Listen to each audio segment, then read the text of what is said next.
성서를 이제 우리가 어떻게 이해하고 어떻게 해가야 될 것인지, 성서를 어떤 자세로 어떤 의미에서 우리가 해석해 가야 될 것인지, 이런 이제 기본적인 전반적인 이야기들을 하고, 그 다음 주부터 이제 마가복음 구체적으로 들어가서 그렇게 하겠습니다.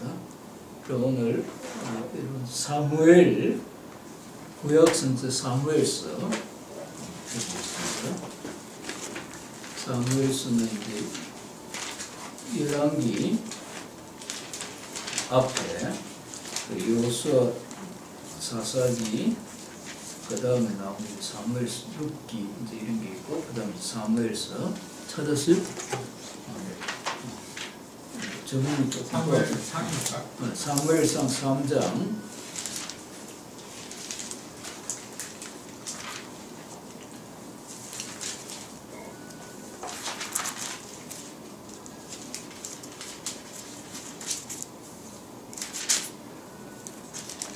1절에서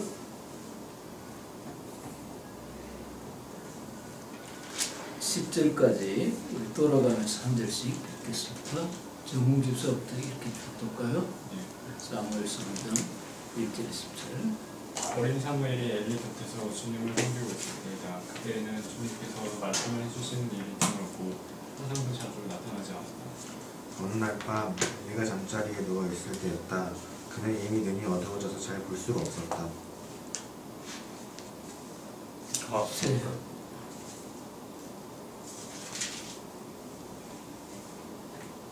사무엘은 하나님의 계가 있는 주님의 성전에서 잠자리에 누워 있었다. 이른 새벽 하나님의 등불이 아직 환하게 밝혀져 있을 때에 주님께서 사무엘아 사무엘아 하고 부르셨다. 그는 제가 여기 있습니다 하고 대답하고서 곧 엘리에게 달려가서 부르셨으니까 제가 여기 왔습니다 하고 말했다. 그러나 엘리는 나는 너를 부르지 않았다. 들어가서 누워라 하고 말했다. 사무엘이 다시 가서 누웠다. 주님께서 다시 사무엘아 하고 부르셨다. 사무엘이 일어나 엘리에게 가서 부르셨으니까 제가 여기 왔습니다 하고 말하였다. 그러나 엘리는 얘야 나는 너를 부르지 않았다. 돌아가서 누워라 하고 말하였다. 그때까지 사무엘은 주님을 알지 못하였고 주님의 말씀이 그에게 나타난 적도 없었다. 주님께서 사무엘을 세 번째로 부르셨다. 사무엘이 일어나 엘리에게 가서 부르셨습니까? 제가 여기 왔습니다 하고 말했다. 그제야 엘리는 주님께서 소문을 부르신다는 것을 깨닫고 사무엘에게 일러 주었다. 가서 누워 있거라. 누가 너를 부르거든 주님 말씀하십시오. 주님의 종이 듣고 있습니다 하고 대답하였다. 사무엘이 자리로 돌아가서 누웠다. 그런 뒤에 주님께서 다시 찾아와 곁에서 조금 전처럼 사무엘아 사무엘아 하고 부르셨다. 사무엘은 말씀하십시오. 주님의 종이 듣고 있습니다 하고 대답하였다. 네.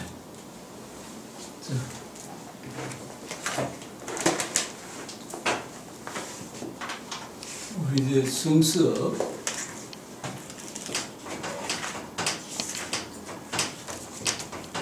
우리 이제 성경이라는 책이 있죠. 이 성서입니다. 성서는 이제 우리 개신교에서는 구약 성서, 올드 테스트먼트가 있고 신약 성서, 뉴 테스트먼트가 있죠. 그래서 이제 구약 성서는 이제 66권, 39권, 39권에 우리가 지금 한 권을 들고 다니지만은 이게 원래 한 권이 아닙니다. 일종의 이제 여러 가지 그런 뭐랄까 여러 가지 엮어서 묶은 책, 그죠? 네. 구약성서는 39권이고 신약성서는 27권. 그래서 이제 39, 27 옆이 쉽죠, 그죠? 39, 27 이래서 이제 66권의 책이 있습니다. 이걸 이제 정경이라고 합니다. 정경, 캐논. 성경에 이제 정경이 있고, 그 다음에 이제 외경이 있습니다. 외경.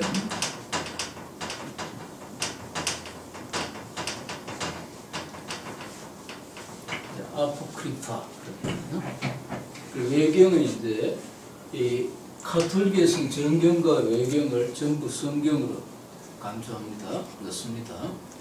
그러나 이제 개신교에서는 이제 이 외경은 이제 가령 정식 구약 성경에 들어가지 못한 구약 외경인데 이 루트가 이 외경을 정식 하나님의 말씀은 아니고 그러나 우리가 성경을 이해하는 데 도움이 되는 책 정도라고 해서 루트는 이 외경을 빼버렸습니다. 정식 경전에서 캐논 말은 이제 이 정식 경전, 그죠? 카논 그리스의 기준이 되는 것, 자가 되는 것 그런 뜻입니다. 그래서 그 빼버린 걸 이제 외경이라고 합니다. 한 14권, 15권. 이 속에 특히 이제 외경 안에 있는 마카비 1서, 2서 이런 책이 있어요. 이런 책들은 이제 그 역사를 알아야 예수님 당시에 그 역사가 어떻게 이때 일어난 역사가 예수님 당시 사회에 어떤 영향을 미쳐서 예수님 그 어떤 의식 속에 또 예수님 당시 유태인들 어떤 사고방식 속에 역사 속 살아가는 걸 이해할 수 있어요. 그럴 때 외경을 읽어야 도움이 됩니다. 그러나 이제 그래서 가톨릭은 이걸 다 정식 경전으로 외경을 다 치지만 개신교는 그 외경이라고 해서 빼버렸습니다.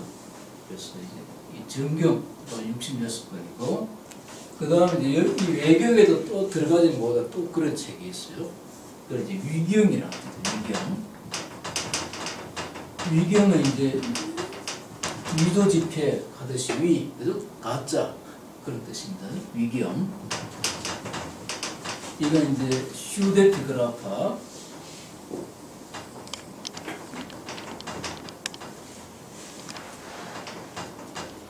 이제 슈도 하면 이제 가짜의 그런 뜻이 있잖아요. 슈도 모션을 취한다 이런 식으로.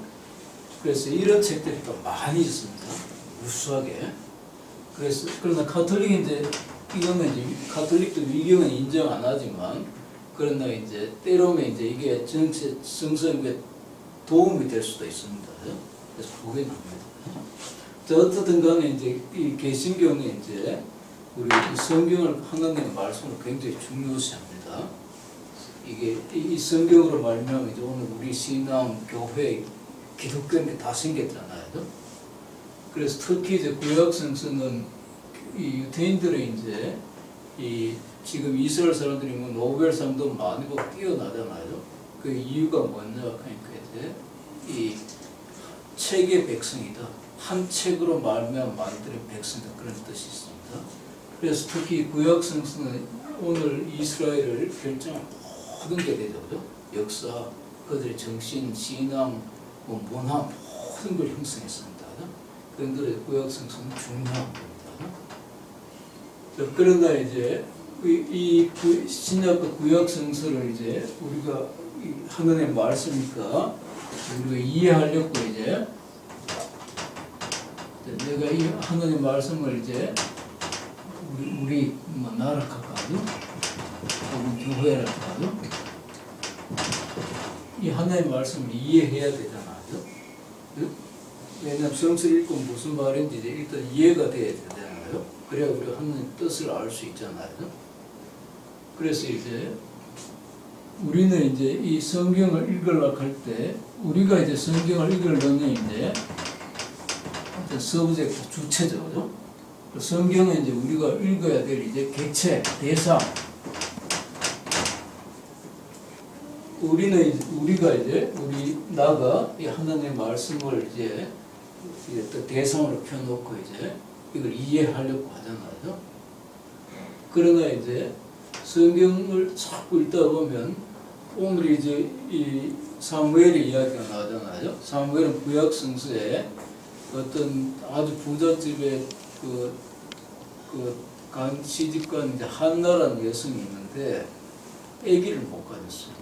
그리고 이제 이 동양 사회에서 특히 우리나라에서도 그 아들을 못 낳으면은 막 쫓겨나잖아요. 처벌드리고. 그러니까 이 여성이 아기를 못 낳으니까 굉장히 마음의 고생이 심해갖고 성전에 가서 하나님께 아기를 달라고 기도해요.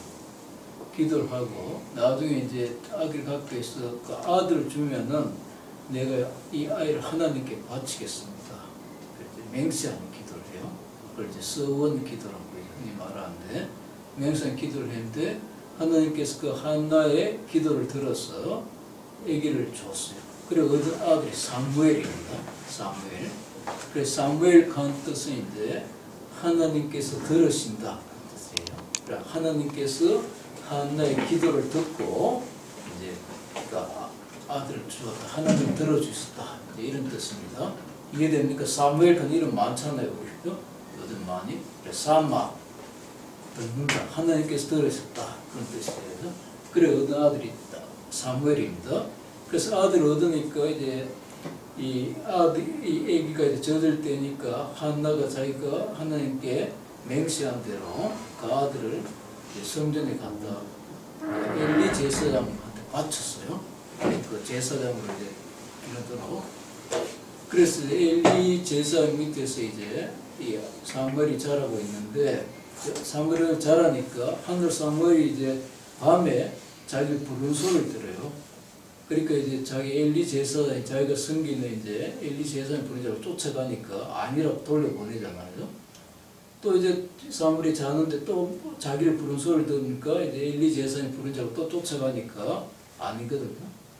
그러니까 이제 아니라고 또 하나님 부르니까 이제 얘는 엘리 제사장이 자기를 쫓아가니까 이제 엘리 그제서야 이제 얘 보고 자기가 하나님 얘를 부르시구나 깨닫고 엘리 제사장이 뭐라 그래요? 하나님 부르시면 이제 뭐라고 말을 해요? 제가 여기 있습니다. 하나님 말씀하옵소서. 주여 말씀하시옵소서. 주의 종이 여기 있나이다. 옛날 번역이 그렇게 되어 있어요. 주님 말씀하시옵소서. 주의 종이 여기 있나이다. 우리가 성경을 읽는 건 바로 이런 겁니다. 주여 말씀하시옵소서. 주의 종이 듣겠나이다.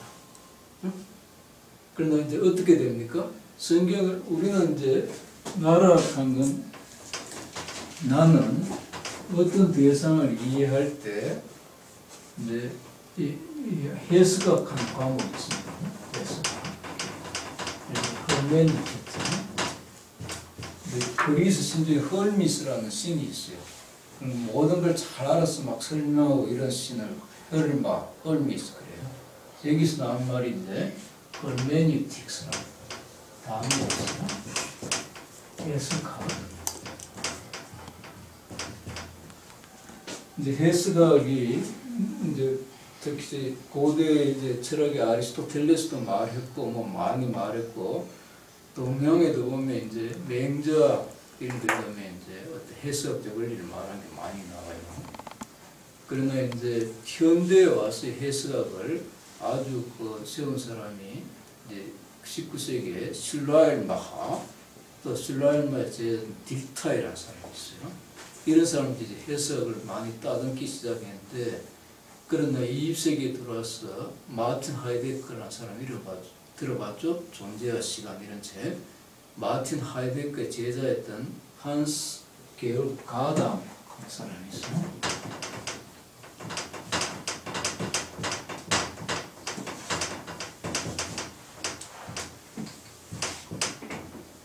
이 사람이 한스 게오르 가담가 101살인가 102살까지 살았어요. 그래서 굉장히 뛰어난 여기 마틴 하이데거의 제자였는데 나중에 자기 독창적인 하이데거를 또 발전해서 이 사람 해석학에 집중했어요. 그래서 이 사람이 이제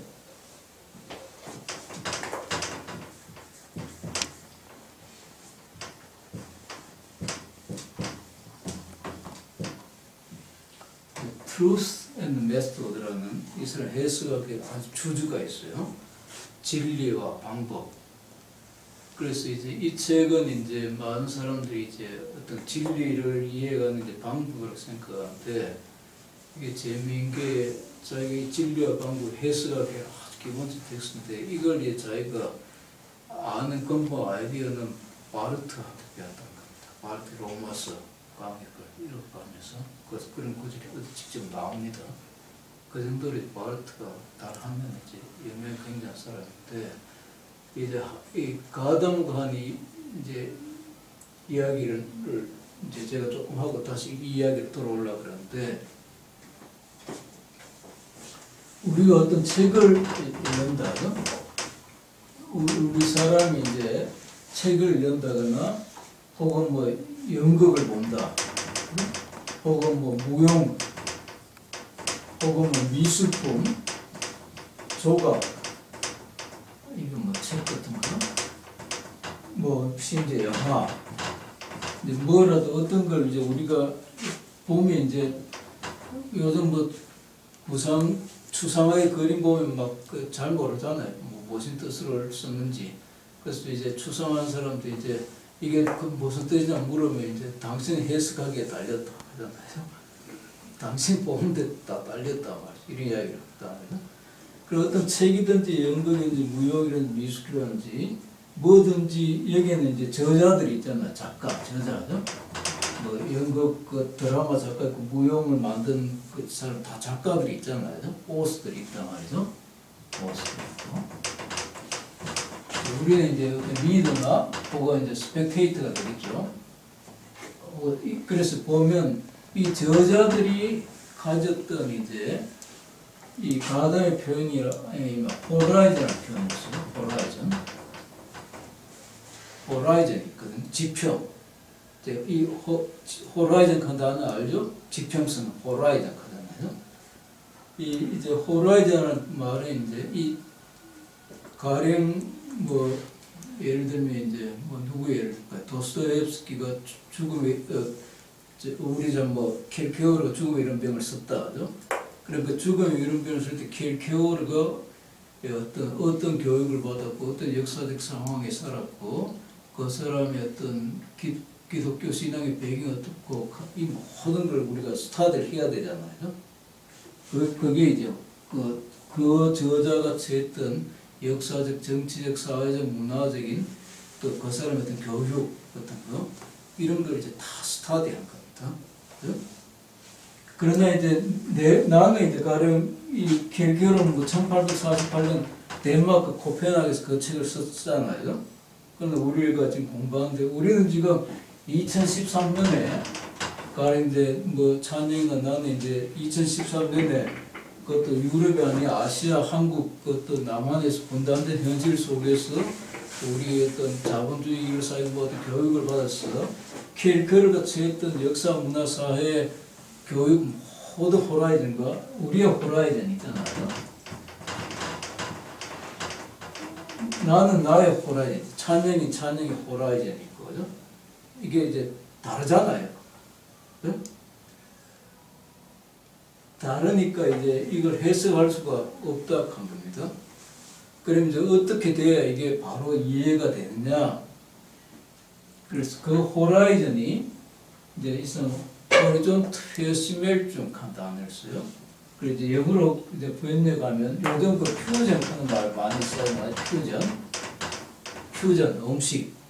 음식도 뭐 동양 서양껏 막 섞어갖고 일식 중국식 섞고 한식 섞고 퓨전 그죠? 그래서 퓨전 오브 호라이즌. 그러니까 이 작가의 저자의 호라이즌과 나의 호라이즌이 내가 그 텍스트를 이해할 호라이즌이 퓨전이 될 때 비로소 그 텍스트가 이해가 된다 그래요. 무슨 말인지 이해됩니까? 이 말이. 그걸 이제 The Fusion of Horizons 그 말을 호리존트 페시멜중 이해됩니까? 이 말이.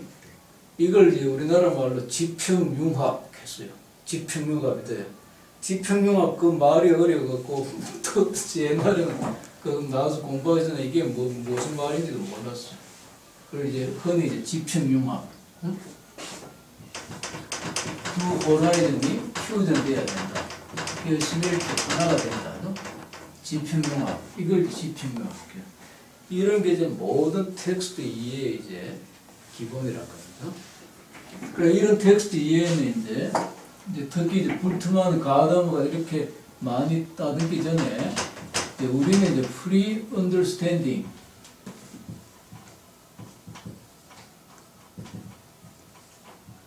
free understanding이 있다고 합니다. free understanding.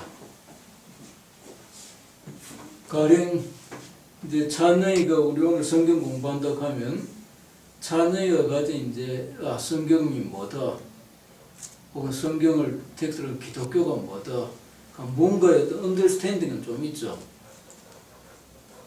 그죠? 그거 다 있잖아요. 프리 언더스탠딩이 있단 말이죠. 그래서 우리가 어떤 걸 이해하려고 하면 우리가 가진 프리 언더스탠딩에서 결코 우리 자유롭지 못해요.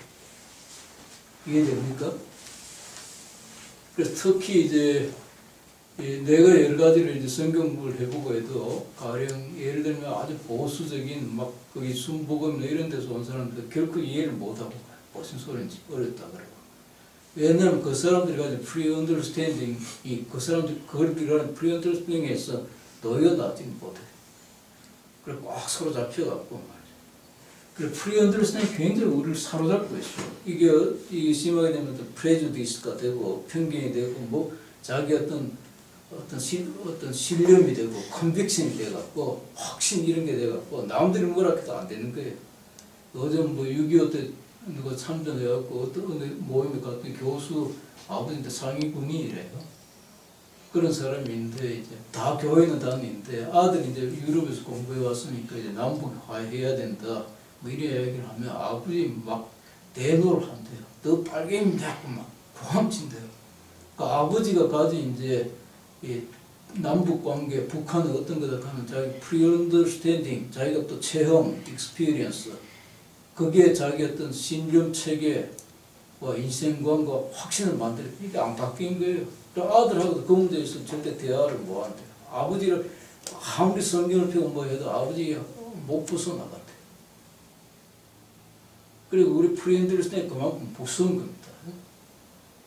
즉 우리는 그런 어떤 이 프리 언더스탠딩은 뭘 갖고 어떤 그런 서브젝트로 성경을 택해요. 그래서 성경은 항상 우리한테 하나의 오브젝트만 있습니다. 대상으로. 그러나 이제 우리가 성서를 바로 이해하려고 하면은 어느 때가 되면 성경이 주객의 전도가 옵니다. 성경은 이제 우리의 서브젝트가 되고 나는 이제 이 성경의 서브젝트에 그러니까 하나님의 말씀을 들어야 될 나는 그 대상이 됩니다. 이해됩니까? 내가 그 성경을 이해하고 나름대로 나의 프리 언더스탠딩을 갖고 뭐 어떻게 해보겠다는 뭐가 아니고 성경이 이제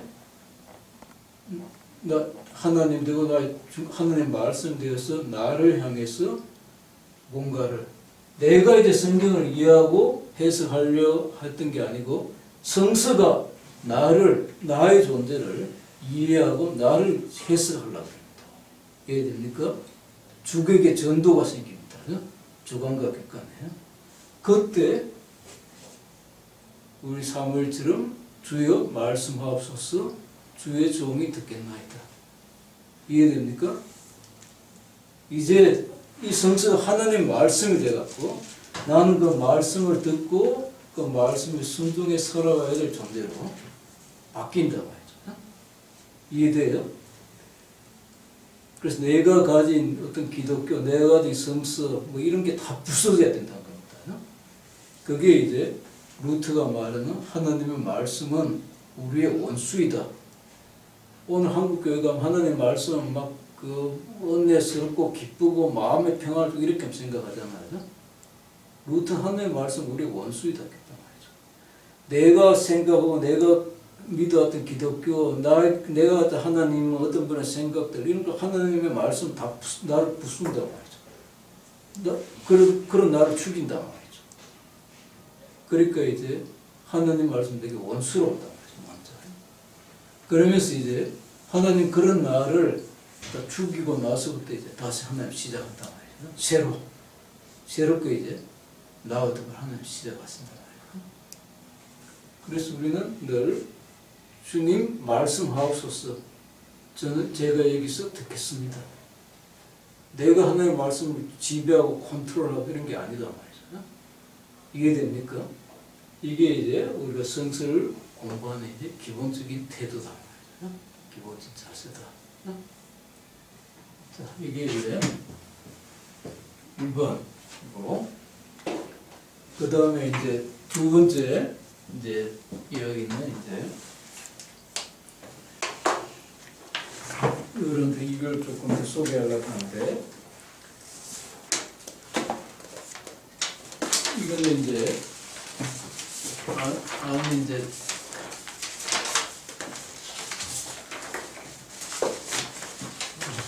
마커스 보거라는 이제 그 미국의 이제 신약 성서학자예요. 그러니까 미국에서 이제 역사적 예수를 찾기 위한 이제 그런 많은 운동을 이제 한 사람인데, 그분이 쓴 이제 The Heart of Christianity 책이 있어요. 그러니까 하트가 뭐예요? 하트? 심장이죠. 제일 중요한 거잖아요. 그래서 기독교에 제일 중요한 게 뭐냐? 심장이 된 게 뭐냐? 그래서 언제 이제 우리 모임에서도 이 책을 한 읽고 좀 발표하고 영어로 읽으면 될 거 안 되고 우리말 번역이 돼 있어요, 이 책이. 그래서 좀 토론을 해볼까 그런 생각을 해요. 근데 거기에 이제 이분이 이제 그 앞으로 성서 기독교를 이제 어떻게 되어야 될까에 대해서 두 가지 이제 패러다임을 말해요. 하나 이제 위에 보면 earlier 패러다임 있죠, 그 이전까지 이제 어떤 패러다임이 있고, emerging 패러다임, emerging 하는 단어 알죠? emerging market 많이 쓰잖아요. 뭐 요즘 동남아시아 인도 emerging market이다 그러잖아요. emerging 떠오르는, 그죠? 떠오르는. 그 원래는 이제 submerge, 물 속에 들어 깔아앉았다가 물에서부터 emerge, 바깥으로 떠오른다 말이죠. 그래서 emerging 패러다임. 옛날 방식과 이제 새로운 방식이 있다는 겁니다.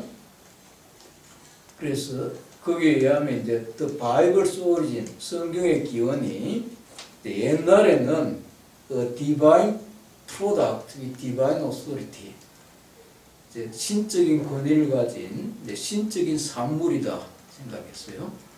신적인 권위를 가진 신적인 산물이다. 그러나 이제 새로운 이제 성서에는 human response to God, 인간들이 자기의 역사와 삶에서 겪은 모든 걸 갖고 이제 자기의 신앙을 하나님께 고백해간 하나님을 향한 인간들의 응답의 책들이다. 이제 이렇게 본다는 겁니다. 이해됩니까? 그 다음에 두 번째, biblical interpretation, 성서적인 해석, interpret, 해석한다잖아요. 성서의 해석은 옛날에는 literal, factual, 문자적이고 사실적이라고 공부했다는 겁니다. 그러니까 이제 예를 들면 뭐 노아 방주 홍수 이야기 나잖아요. 옛날 이제 보수주의 신앙을 가지면 실제 그때 이 홍수 그대로 있었다고 생각해요. 그리고 홍수의 사건이 팩츄얼하게 있었다고 생각해요. 그러나 이제 요즘 성서학자들은 노아 방주 홍수 이야기가 바빌론에 있는 길가메시 서사시에 똑같은 이야기가 나와요. 그걸 이제 성서의 저자가 빌려왔고 자기 자신의 이제 메시지로 바꿨다 그럽니다. 오늘 우리 거로. 그러니까 이제 요나 이야기 나오잖아요. 요나가 뭐 선교 니느웨로 바빌론으로 선교를 가려고 하니까 왜 이스라엘 놔도 하나님 이방 나라로 가야 되니까 그래서 이래갖고 도망치다가 다시스 배를 또 떠나다가 고래한테 먹혔잖아요. 그리고 고래 이제 밥이 됐는데 나중에 고래가 이제 토해내니까 그 니느웨에 내려서 할 수 없이 이제 선교했다, 그죠? 그런 그 이야기 요나 책이 있거든요. 그런데 그것도 실제 그렇게 일어났다고 생각하지만은 그러나 이제 이 구약에 있어 어떤 선교 신학이 바뀌면서 이제 그게 뭔가 하나님이 이 세계를 향한 하나님 뜻을 전하기 위한 도구로 이제 이스라엘만이 아니고 하나님 전 세계를 향해서 뭔가를 일하시고 전 세계를 한다는 그런 이스라엘 사람들의 사고방식을 바꿔주기 위해 갖고 쓴 책이라고 비유 마치 동화 비슷하게 그렇게 쓴 책이다 이렇게 요즘 해석해요. 예를 들면 이런 것들 이런 게 이제 팩트라는 게 아니고 히스토리컬하고 메타포리컬. 위에 히스토리컬 한 거는 독일 말의 게시 역사한 말 중에 히스토리컬 말도 있고 게시텍한 말도 있어요. 독일 단에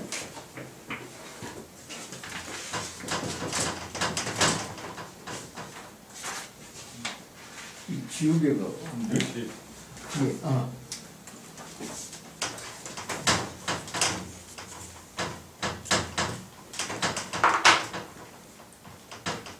영어에서는 이게 분명히 이제 구분이 안 돼갖고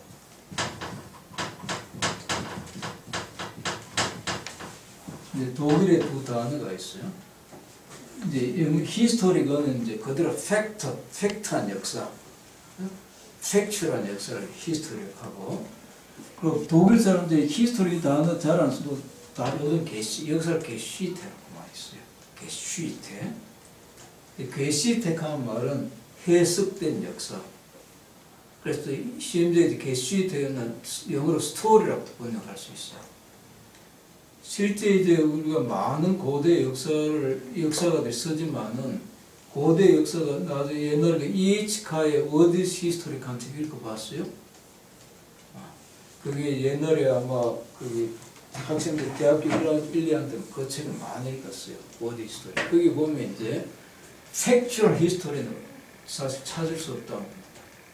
23세는 지금 고대 뭐 로마에 뭐가 있었는지 그 어떤 거 유적이 돼갖다 깔아앉아 보고 모르잖아요.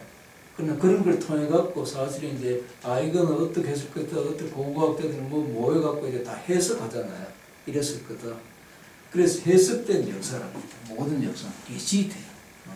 해석된 역사라는 거죠. 이야기.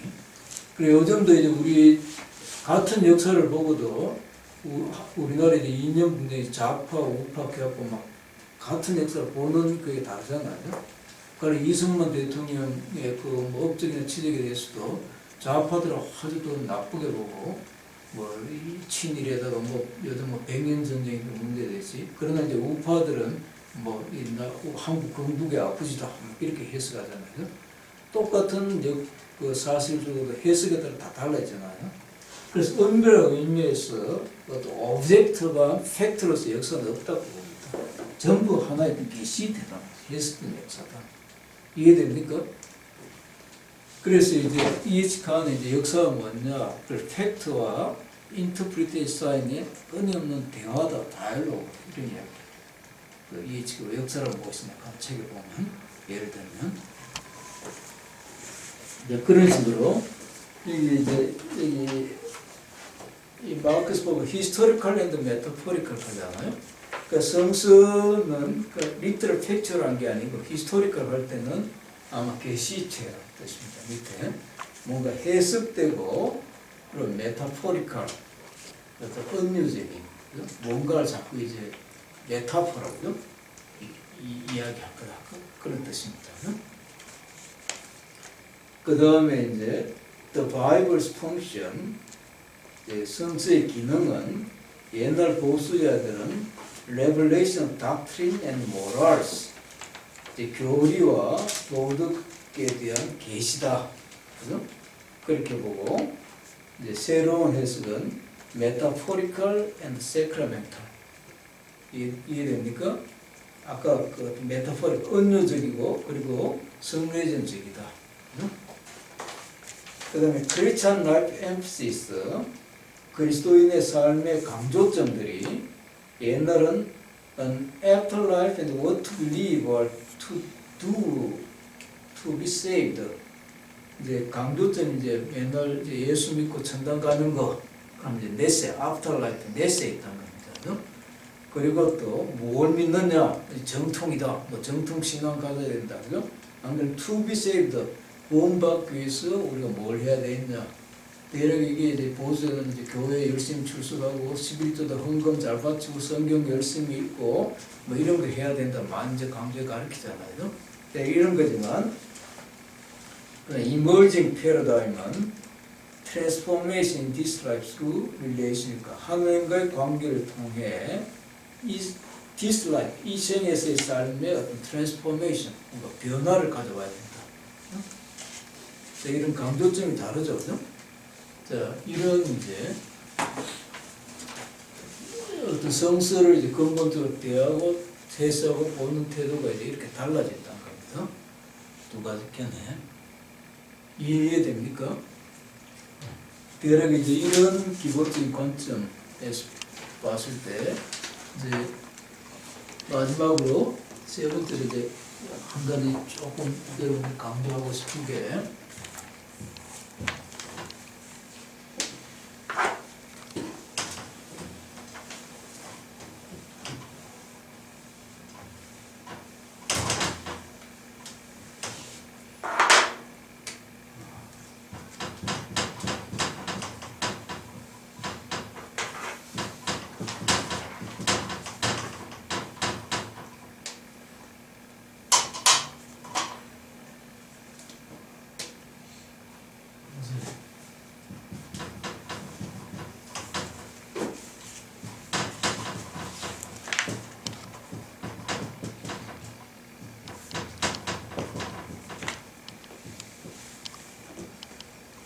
이제 문자와 영, 레트 앤 스프릿, 문자와 영을 좀 여러분들 설명하려고 그러는데, 물론 이제 이거는 이 비블리컬 인터프레이션, 아까 여기 이 도표의 두 번째하고 조금 관계된 이야기인데,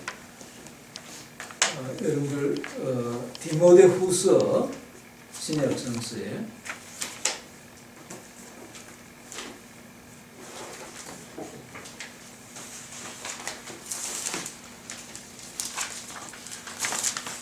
디모데후서 3장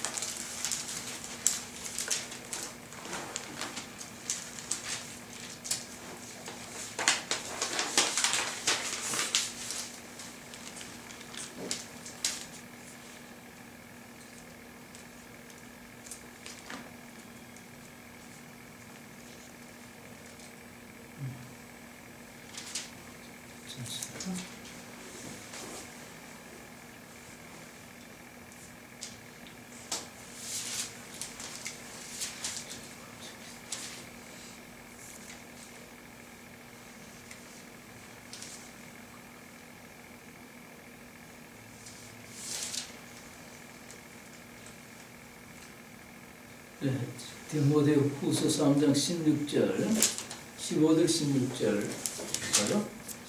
15, 16, 17절 내가 한번 읽겠습니다. 그대는 어려서부터 성경을 알고 있습니다. 성경은 그리스도 예수를 믿는 믿음으로 말미암아 그대에게 구원에 이르는 지혜를 줄 수 있습니다. 특히 16절입니다. 모든 성경은 하나님의 영감으로 된 것으로서 교훈과 책망과 바르게 함과 의로 교육하기에 유익합니다. 성경은 하나님의 사람을 유능하게 하고 그에게 온갖 선한 일을 할 수 있게 하는 것입니다. 특히 이제 이 16절에 모든 성경은 하나님의 영감으로 된 것으로 이 말이 있어요. 모든 성경은 하나님의 Spirit of God이 인스파이어 해갖고 그래서 됐다고 합니다. 그래서 이제 여기서 이제 어떤 교리가 나왔냐면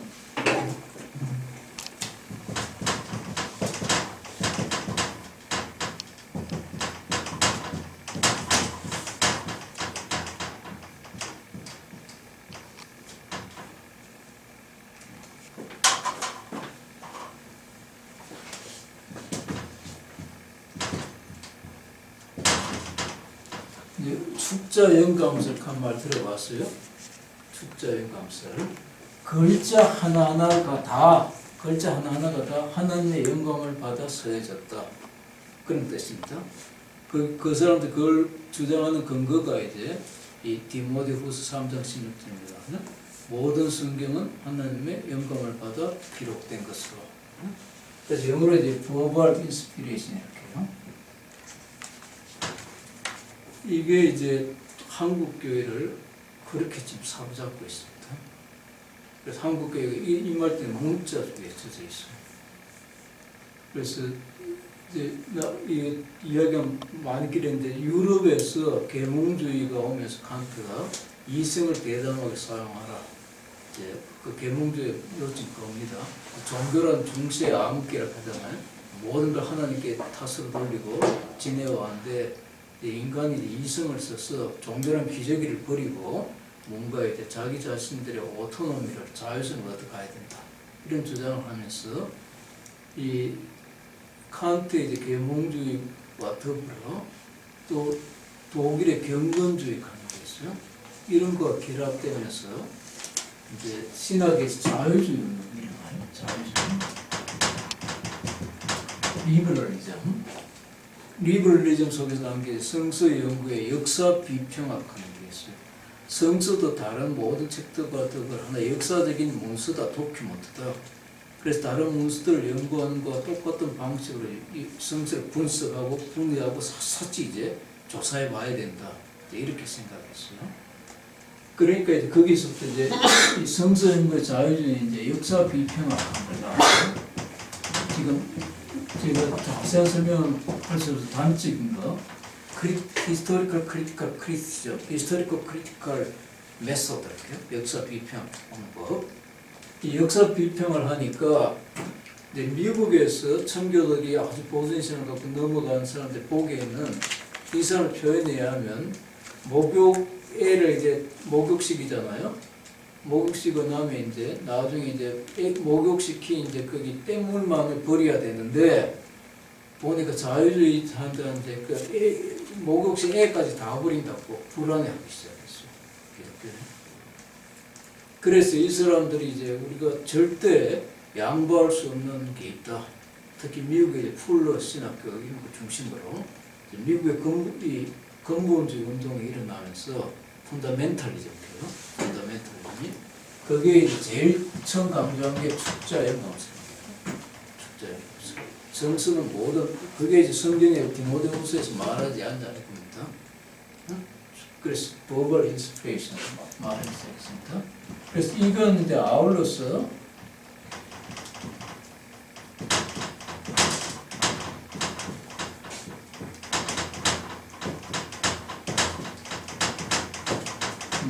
infallibility, fall 넘어진다 잘못한다, 오류가 없다. 그래서 이걸 성성 무엇을 해요? 그러는 모든 글자가 다 하나님의 영감으로 기록되었기 때문에 성경에 오류가 있을 수 없다. 다 하나님이 성경을 감독시키는데 어떻게 오류가 있을 수 있나 말이죠. 그래서 축자 영감설 성성 무엇을 이제 결합되어 있습니다. 예를 들면 그러니까 이제 이 가령 역사 비평학하는 사람들 제가 한 가지 예만 들어볼게요. 마가복음 한번 보십시다. 마가복음 16장 앞에 보세요.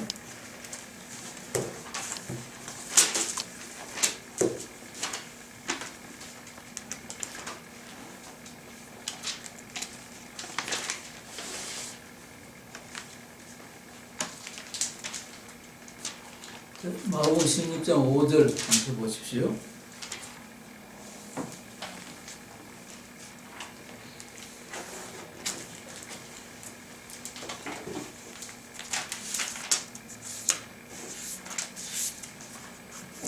자, 16장 5절 한번 읽어보십시오.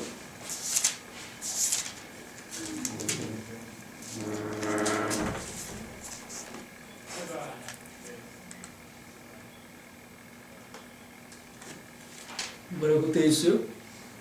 예수님 부활해서 무덤에 가보니까 5절 한번 읽어보십시오. 찬영이 그 여자들은 무덤 안으로 들어가서 왼 젊은 남자가 숨어서 있고 오른쪽에 앉아있는 것을 보고 몹시 놀랐다. 여자들이 이제 예수님 부활했던 소식을 듣고 갔는데 무덤 안에 한 젊은 남자가 있었다. 한 젊은 남자가. 자, 누가복음 볼까요?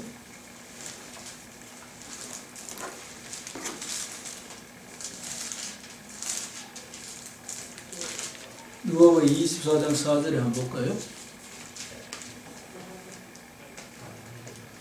마가복음 다음에 있습니다.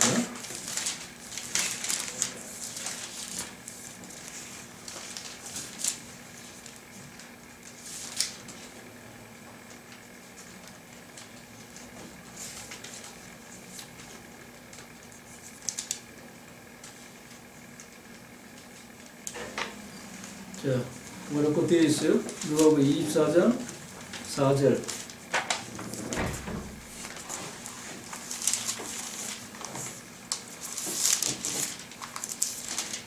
누가복음 24장 4절.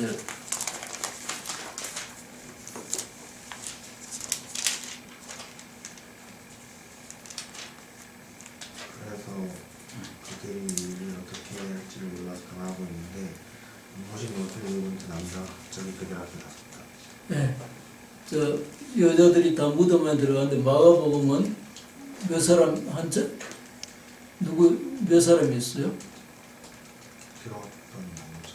한 젊은 남자. 그 그리스에는 우리나라 그 약한데 그래서 한 젊은 남자가 있었다 했어요. 누가복음 지금 뭐라고 하고 있어요? 두 남자가. 두 남자가 있었다 하잖아요. 이런 거 다 이제 혹시 성경 다 모르고 지나갔잖아요. 그래서 역사 비평학 연구원술이 샅샅이 막 구구절절 다 하나하나 다 분석했어요. 막 갈갈 찢자식으로 연구하니까 저 마가복음 한 남자인데 누가복음 지금 어때요? 두 남자. 성경이 무고한데 왜 이러냐 말이에요. 자, 다 똑같아야 되는데 왜 이러냐. 그죠? 다르잖아요, 벌써. 어느 한쪽은 틀린 거잖아요. 그죠? 이걸 어떻게 이제 이해할 거냐 말이죠. 한 짧은 내용만 제가 들었지만 성경 곳곳에 이런 게 너무나 많습니다. 예를 들면 그 역사 비밀에서 찾아보니까 너무나 이런 게 많이 나와요. 저 나중에 이제 그건 공부하면서 설명하겠지만, 저 오늘 고린도 후서 3장 6절.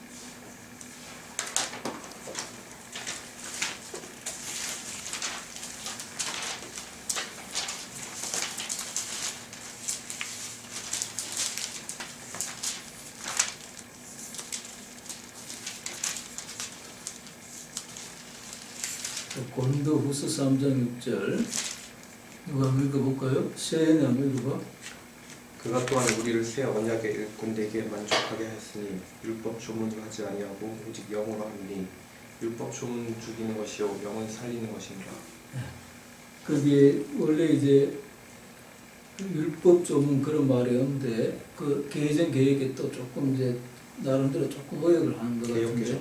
네, 그래서 개정이죠. 네. 네.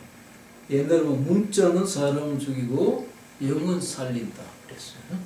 문자는 죽이고 영은 살린다. 옛날보다 의문은 죽이는 것이나 영은 살린다 그랬어요. 그러니까 의문 한 말, 이게 나도 옛날에 무슨 소리인가 몰랐어요. 의문, 문자는 죽이고 영은 살린다. 자, 레터는 죽이고 스프리스는 살린다. 이게 이제 좋은 예가 될지 모르겠는데, 옛날에 이제 이 유신 독재 말기에 YH라는 이제 이 노동자, 여성 노동자들 막 탄압하고 공장을 없애고 하니까 여성 노동자들이 그때 시민당 야당 김영삼 씨가 그때 야당 당수인데 그 신당 당사를 점령했어요. 그래 며칠에 데모했어요. 그리고 막 그 단식 투쟁을 했어, 포함해서. 그러니까 이제 이 중앙정보부하고 박정희 대통령이 그때 어떻게 했냐면 이제 어떤 법조문을 내걸어갖고 그 시민당에서 이제 그 데모를 여자 데모하고 여성 근로자 데모하고 막 이런 것들을 이제 안 내쫓고 보호한다고 그때 이제 어떤 정당법에 무슨 어떤 걸 걸어갖고 김영삼 대통령 그때 시민당 당수를 야당 당수직에서 내쫓게 만들었어요. 그러니까 어떤 정당법 하는 게 어떤 문자를 딱 그러니까 또 거기 이제 불행히 그 법을 공부하면 뭐 도와줬겠죠. 그래 그 당직을 박탈했어, 당수직을. 그러니까 이제 원래 정당법의 정신은 뭐예요? 이 여당 정부와 못지않게 건전한 여당을 이제 양성해서 두 정당이 정당 간에 서로 이제 민주주의 시스템을 발전시키라는 게 그 정당법 정신이잖아요. 그러나 이제 정당법의 문자를 갖고 오히려 그 야당을 잘 육성하지 않고 야당 당수를 박해하고 탄압 당수 쫓아내고 이랬어요. 그러니까 나중에 이제 거기 부모선 항쟁이 일어났어요. 이제 부산하고 마산에서 그 김영삼이 이제 자기 지역의 히어로인데 야당 당수를 내쫓으니까 데모하고 혼란이 일어났어요. 그래갖고 이제 여기 거기 김재균이 이제 그 부모 항쟁의 유화 정책을 택해야 된다 하고 경호처장 하던 차디철이 이제 막 더 한 몇천 명 죽어도 괜찮다고 계엄령 내고 저런 거 다 박살내야 된다 하고 그럼 둘이 이제 차디철하고 그때 김재규하고 막 갈라지고 이러다가 나도 16 사태가 나왔고 죽었어. 박정희가 암살당했어요. 그러니까 이거는 이제 성경이 정당법에서도 문자에 집착하고 하니까 정당 정신을 죽이니까 결국 어떻게 그 권력이 붕괴됐단 말이죠. 유신이. 성경도 꼭 마찬가지입니다. 오늘 정통 보수한다는 사람 전부 문자에만 집착해갖고 축자 영감설 성서 모호설 하면서 원래 성서가 말하려 하는 정신은 다 죽인단 말이죠. 이해됩니까? 성서의 스피릿은 다 죽인단 말이죠. 그게 지금 한국 교회의 현실.